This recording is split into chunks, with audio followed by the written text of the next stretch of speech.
मेरा नाम नीला है। मैं मेरे पति रवि के साथ एक बड़े शहर में रहती हूँ। मेरे पति अच्छी नौकरी करते हैं। नौकरी करते अभी उन्हें 2 साल हुए हैं। हमारी शादी को अभी 1 साल हुआ है। शादी के बाद मैं उनके साथ यही रहने आ गई। उन्होंने एक अच्छी सोसाइटी में एक किराए का मकान लिया है। पास में कई बड़े बड़े घर है। यहाँ रहना एक अलग सी बात लग रही है। क्योंकि शादी को अब 1 साल हो गया था, तो मैंने भी सोचा कि मैं भी जॉब वापस करती हूँ। हालांकि रवि इसके लिए मना करते थे, कहते थे कि वो अच्छा कमाते हैं, क्या ज़रूरत है, लेकिन फिर भी मैंने जॉब ज्वाइन कर लिया। जॉब के साथ घर का काम करने में थोड़ी परेशानी हो रही थी, इसलिए मैंने सोचा कि घर में काम करने के लिए एक नौकरानी रख लेती हूँ। लेकिन बड़े शहरों में अच्छा काम करने वाली का मिलना ज़्यादा मुश्किल होता है। इतनी जल्दी किसी पर विश्वास किया भी नहीं जा सकता। हमारी सोसाइटी में कई घरों में काम करने वाली आती थी। सोसाइटी में मैंने तलाश की। आसपास के घर में काम करने वाली से मैंने बात की, लेकिन कोई भी अब और ज़्यादा काम लेना नहीं चाहता था। इसलिए सभी ने मुझे मना कर दिया। मैंने यह बात रवि को बताई और उन्हें ही कोई काम करने वाली को ढूंढने को कहा। रवि ने कहा कि वो कुछ करते हैं। कुछ दिन के बाद उन्होंने घर पर एक काम करने वाली को रख लिया। रवि उन्हें पहले से जानते थे। शादी के पहले रवि वहां से अपने लिए खाना मंगवाते थे। उनका नाम राखी था। वो 48 साल की होगी। मुझे तो जैसे कि सुकून मिल गया हो। अब मैं अपनी जॉब आराम से कर सकती थी। सुबह और शाम को खाना बनाने का कोई झंझट नहीं था। घर में कोई काम करने वाला जो आ गया था, वो बड़ा अच्छा खाना बनाती थी। रवि तो पहले भी उनका बना खाना खाते थे, तो उन्हें तो पता था, इसलिए वो उन्हें लेकर आए थे। मेरे पति सुबह जल्दी जॉब पर जाते थे। मैं उनके बाद जाती थी और उनके पहले ही आ जाती थी। मेरे आने तक राखी काम करने आ जाती थी, इसलिए घर की एक चाबी उनके पास भी रहती थी। शाम को आते समय मैं कुछ समय सोसाइटी के महिलाओं से बात किया करती थी। लगभग सभी को अब मैं जानती थी। शाम को सोसाइटी की सारी महिलाएं भी घूमने बाहर निकला करती थी। ऐसे ही एक दिन जब मैं उन सब से बात कर रही थी, तब एक खबर मुझे पता चली। हमारे 5 घर छोड़कर ही एक परिवार रहता था। बड़ा रईस था, उनका वो खुद का घर था। उस घर में काम करने वाली एक लड़की करीब 19 साल की सुबह से घर पर नहीं थी। वो लड़की उनके घर का काम करने के साथ वहाँ रहती भी थी। वो आंटी बता रही थी कि वो सुबह जब जल्दी उठी तब वो लड़की घर पर थी ही नहीं। फ़ोन किया तो उसका फ़ोन भी स्विच ऑफ था। सोसाइटी में किसी ने उसे जाते नहीं देखा। वो आंटी कहने लगी कि घर देखना होगा, क्या पता कुछ लेकर गई तो नहीं। लड़की तो अच्छी थी, लेकिन आजकल कब कोई बदल जाए इसका पता कहाँ चलता है। उस लड़की को मैं भी मिली थी। अच्छी लड़की है, बात तो अच्छे से करती थी। इतना ज़्यादा मैं उसे जानती नहीं हूँ। शाम की सारी बातें और घूमने के बाद मैं घर आई। रवि मेरे आने के कुछ घंटों बाद आते थे, लेकिन आज मैंने उनकी गाड़ी घर के बाहर देखी। वो इतना जल्दी आज कैसे आ गए, यही सोचते हुए मैं दरवाजे की ओर जा रही थी।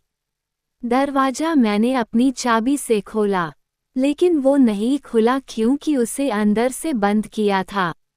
मैंने डोर बेल बजाई, लेकिन कुछ देर खड़ी रहने के बाद भी दरवाजा नहीं खुला। थोड़ी देर बाद वो आए और उन्होंने दरवाजा खोला। रवि ने कहा कि तुम आ गई। उनके चेहरे पर एक अजीब सा डर था। मैंने पूछा क्या हुआ, इतने डरे क्यों लग रहे हो? वो बोले कुछ नहीं, मैं नहा रहा था। दरवाजा मैंने अंदर से बंद कर दिया, आवाज सुनाई नहीं दी। उनकी बात सुनकर मैं अपने बेडरूम में चली गई। सुबह से घर से बाहर थी तो मुझे बड़ी थकान हो रही थी। बेडरूम का दरवाजा बंद करना मैं भूल गई, तो हवा से इधर उधर हो रहा था। जब दरवाजा खुला होता है तो मेरे बेडरूम के मिरर से हमारे हॉल का बाथरूम दिखाई देता है। मैं मिरर के आगे खड़ी होकर अपना मेकअप निकाल रही थी कि मुझे वो लड़की मिरर में दिखी, वो भी हमारे हॉल के बाथरूम में। रवि भी उस बाथरूम में घुसा जिसमें वो लड़की पहले से ही थी। ये सब मैंने क्या देखा, मुझे यकीन ही नहीं हुआ। इतना दिखने के बाद मेरे बेडरूम का दरवाजा बंद हो गया हवा से। मुझे अब बाहर का कुछ दिखाई नहीं दे रहा था।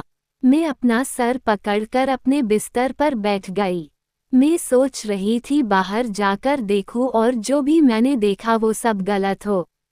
मैं धीरे धीरे अपना बेडरूम का दरवाजा खोलने के लिए गई। मैंने दरवाजा खोला तो बाथरूम का दरवाजा तो खुला था। रवि और वो लड़की दोनों ही वहां नहीं थे। मेरी स्थिति उस समय क्या थी मैं बता भी नहीं सकती। मैं ये सोच रही थी कि रवि उस लड़की को कैसे जानता है। वो लड़की जब मैं यहाँ नहीं थी तब रवि के साथ क्या कर रही थी, और अब रवि उसे लेकर कहाँ गया है। मैंने सोचा कि मैं रवि को फ़ोन करूं। मैंने उसी समय फ़ोन किया। रवि ने कुछ देर बाद फ़ोन उठाया। मेरे कुछ पूछने के पहले ही रवि ने कहा कि मुझे कुछ काम आ गया है, बस थोड़ी देर में आता हूँ। इतना कहकर रवि ने फ़ोन काट दिया। वो मुझसे झूठ बोल रहा था। आखिर ऐसा क्या कर रहा था जो उसे मुझसे झूठ बोलना पड़ रहा था। मैं अपने आंसू रोक रही थी, अपने दिल को समझा रही थी कि रवि से बैठकर एक बार बात कर ले, अभी से कुछ भी मत सोच, शायद कुछ और बात होगी। लेकिन फिर यही ख्याल आता कि आईने में मैंने उसे देखा। थोड़ी देर बाद हमारी काम वाली राखी भी आई गई। उसने मुझे इस तरह चिंता में देखा तो पूछा कि मैडम क्या हुआ। मैंने उसे कुछ नहीं कहा और अपने कमरे में चली गई। रवि करीब 2 घंटे बाद घर आए। उनकी शक्ल देखने पर मुझे गुस्सा आ रहा था। मैंने पूछा कि कहाँ गए थे। वो बोले ऐसे ही कुछ काम आ गया था। वो फिर मुझसे झूठ बोल रहा था। मुझे बहुत गुस्सा आ रहा था, लेकिन मैंने अपने गुस्से पर काबू किया क्योंकि घर में राखी थी। मैं नहीं चाहती थी कि यह बात बाहर जाए। मैंने सोचा कि रात में इस बारे में रवि से बात करूंगी। हम लोग दोनों खाने के लिए टेबल पर बैठे थे। राखी खाना लगा रही थी। खाने लगाने के बाद राखी बोली कि साहब बहुत अच्छा काम किया आज आपने। रवि बोले कि थोड़ा और लेट होते तो बस छूट जाती, इसलिए मैं आते ही चला गया। मैंने पूछा क्या बात हो रही है। राखी बोली कि मैडम वो लड़की थी जो यहाँ पड़ोस में उनके यहाँ काम करती थी और रहती थी। मैंने उनकी बात काटते हुए कहा, हाँ सोसाइटी में सुबह से नहीं है। कहाँ है? राखी ने फिर कुछ ऐसा बताया जो मैंने सोचा भी नहीं था। राखी ने कहा कि वो छोटे गांव की है। घर की हालत ठीक ना होने के कारण उसे यहाँ काम करना पड़ रहा था। लड़की अपने घर जाना चाहती थी लेकिन उस घर की मालकिन उसे जाने नहीं दे रही थी। उसे पैसे भी नहीं दे रहे थे। उस घर में दिन रात उसे 8 लोगों का काम करना पड़ता था। जब वो काम पर लगी थी तब सिर्फ 2 ही लोग थे, लेकिन थोड़े दिन बाद 8 लोग आ गए उन्हीं के परिवार के। उसने काम छोड़ने और जाने को कहा तो उन्होंने उसे कहा कि तुम नहीं जा सकती जब तक हमें कोई और दूसरी काम करने वाली नहीं मिलती। उसके पैसे भी नहीं दिए। काम करने वाली मिलना मुश्किल है, वो भी इतने बड़े परिवार के लिए। वो कैसे भी यहाँ से निकलना चाहती थी। उस घर की मालकिन उस पर नज़र रखती थी। उसकी हालत के बारे में मुझे पता चला। वो उस दिन सुबह आपके जाने के बाद यहाँ आ गई थी। आप लोग गए तब वो यही थी, बहुत रो रही थी।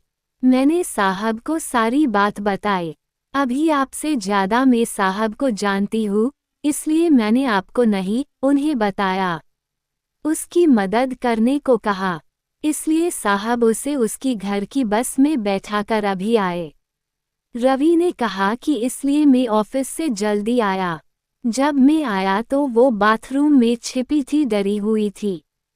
मैं उससे बात कर ही रहा था कि तुम आ गई और वो फिर बाथरूम में छिप गई। इतना सब जल्दी में हो गया कि तुम्हें बताने का समय ही नहीं मिला और मैं उसे लेकर बस स्टैंड चला गया। तुम्हारा फ़ोन आया तो मैंने सोचा कि घर जाकर आराम से सारी बात बताऊंगा। लड़की सीधी थी। वो खुश थी कि अपने घर जा रही है। राखी और रवि की बात सुन मुझे यकीन नहीं हुआ। राखी ने कहा कि बाहर छोटे शहर से काम करने वाले जो आते हैं वो भी इंसान होते हैं। ये बड़े लोग कब समझेंगे। अपने स्वार्थ के लिए उसे रख रखा था। उसकी बात सोचने लायक थी। इसी के साथ ही मेरे दिल ने एक तसल्ली भरी सांस भी ली। मैंने मेरे पति को कितना गलत समझा। उसने एक सीधी लड़की की मदद की। मैंने राखी को कहा कि अगर अब कभी भी तुम्हें ऐसा कोई और दिखाई दे तो तुम मुझे भी बेफिक्र होकर कह सकती हो। हम इंसान हैं, सभी अपना जीवन अपने हिसाब से जीने का हक रखते हैं।